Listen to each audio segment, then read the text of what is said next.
on est à l'ouest de l'archipel, en fait. C'est vraiment le début de l'archipel de Mingan. Je dirais l'archipel, c'est 200 îles là, réparties sur à peu près 200 km. Wow. Fait qu'on est vraiment à l'embouchure, là, à l'extrémité ouest. Puis c'est vraiment caractérisé, si on regarde de ce côté-là, c'est par un phare, on l'appelle, c'est le phare de l'île aux Perroquets. C'est très beau. Hein, ouais. Il y a du monde qui habitait là-bas en permanence. À vol d'oiseau, présentement, on n'est pas très loin de l'île d'Anticosti, je pense. L'île d'Anticosti, bon, on la voit au large, là-bas, c'est la ligne bleue plus foncée. Donc l'île d'Anticosti, on calcule à peu près 200-220 km de long. Puis en ligne droite, la pointe nord, c'est à peu près une vingtaine de kilomètres, 20-27 km, je pense. Hein? Est-ce qu'on voit la Gaspésie d'ici? Non, la Gaspésie est de l'autre bord, en fait. Plus loin. Ouais.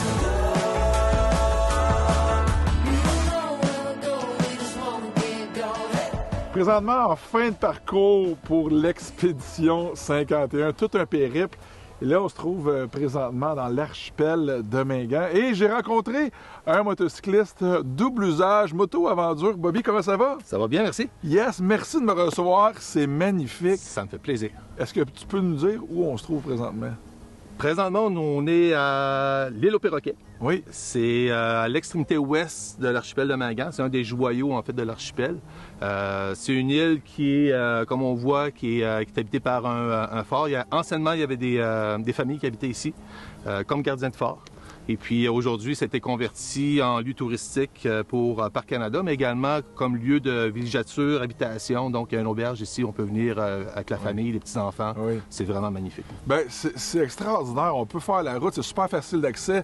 On arrête ici en moto, on fait la ride de bateau, on vient ici, puis on peut dormir ici. C'est quand même assez exceptionnel de pouvoir faire ça en moto, là.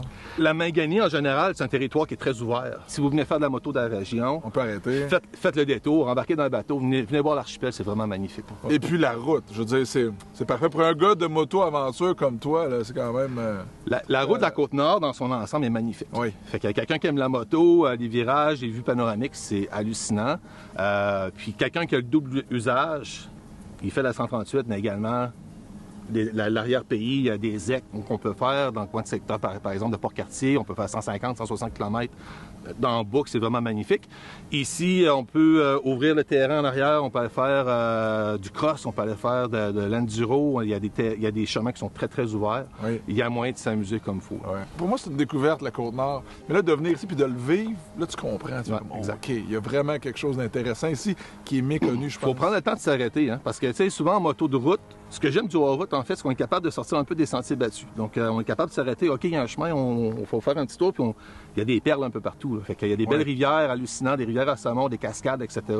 Il y a des lieux magnifiques. Fait que moi, si j'ai un conseil à donner, vous venez en Côte-Nord, là, venez en moto, là, prenez le temps. Là. Oui. Fait que, tu sais, allez un peu partout, il y a des beaux spots, il y a des magnifiques villages. Souvent, on passe tout droit. Prenez le temps d'arrêter, ça vaut vraiment la peine. Tu le raison. Ben écoute, Bobby, un grand merci de m'avoir accueilli ici et de faire découvrir l'île aux Perroquets. C'est exceptionnel, la gang s'y passée sur la Côte-Nord, arrêtez ici, c'est vraiment cool.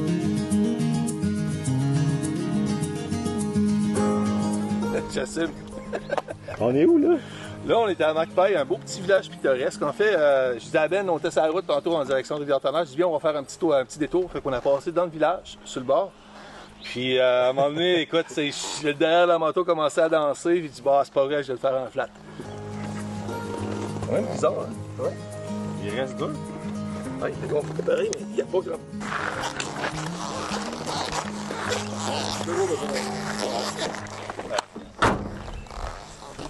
Ben, on est venu essayer d'aider notre ami Bobby avec un compresseur. Heureusement, le maire est là. Il a amené le compresseur dans la boîte de pick-up. Puis on a essayé, mais il y a un problème avec la valve, je crois.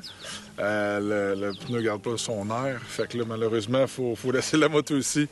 Puis on va finir ça, je pense, chez le maire. Écoute, il y a un beau terrain, il y a la plage, on arrête chez lui. Fait que pourquoi pas finir ça en beauté, en side-by-side, puis en moto.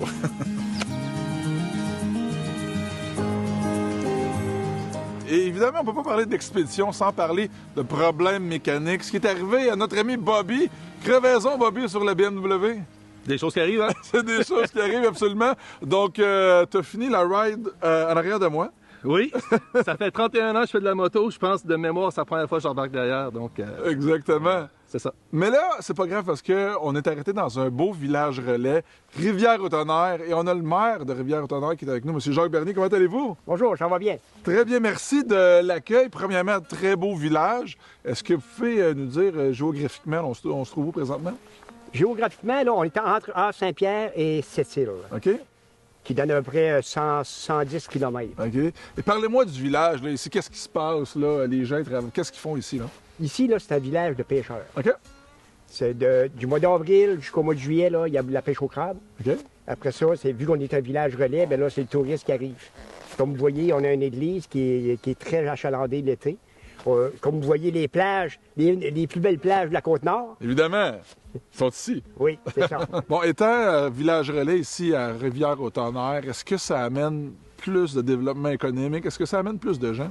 Oui, ça amène plus de Ouais. monde parce que le monde regarde sur les réseaux sociaux, les villages relais, puis ils veulent savoir qu'est-ce qu'il y a comme activité. Il y a- Planifier aussi, j'imagine, le planifier, voyage. c'est ça. Tu planifies que tu peux coucher, tu peux avoir de l'essence, tu peux manger. Il y a une raison pourquoi que c'est là, puis ça l'aide Oui. justement le tourisme là, de ce côté-là. Là. Oui, ça aide beaucoup. Il y a de plus en plus de motos et d'autos électriques sur le marché présentement. Est-ce que c'est possible de venir sur la Côte-Nord avec un véhicule électrique?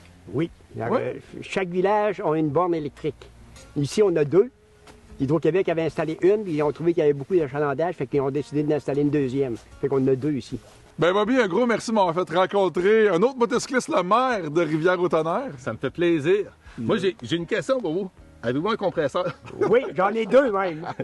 On va essayer quelque chose. On va essayer de réparer la panne. Ouais, on a besoin de votre compresseur, monsieur le maire. Parfait. Génial, merci beaucoup. Viendrez chez nous, on va vous passer ça. Génial.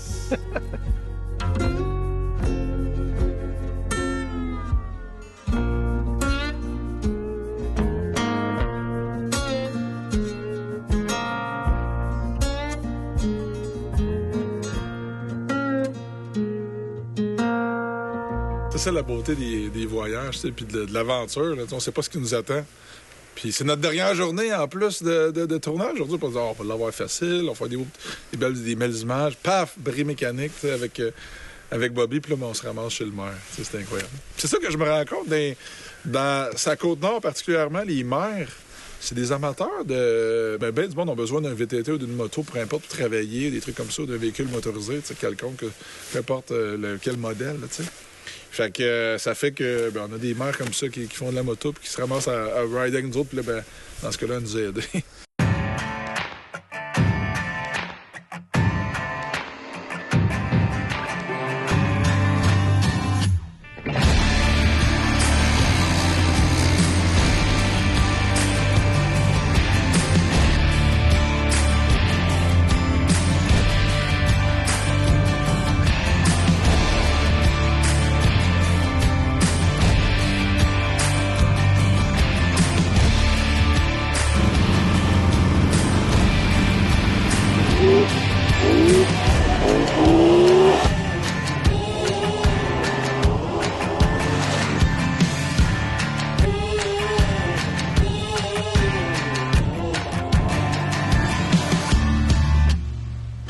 OK, ça va être un club sandwich, pas de tomate.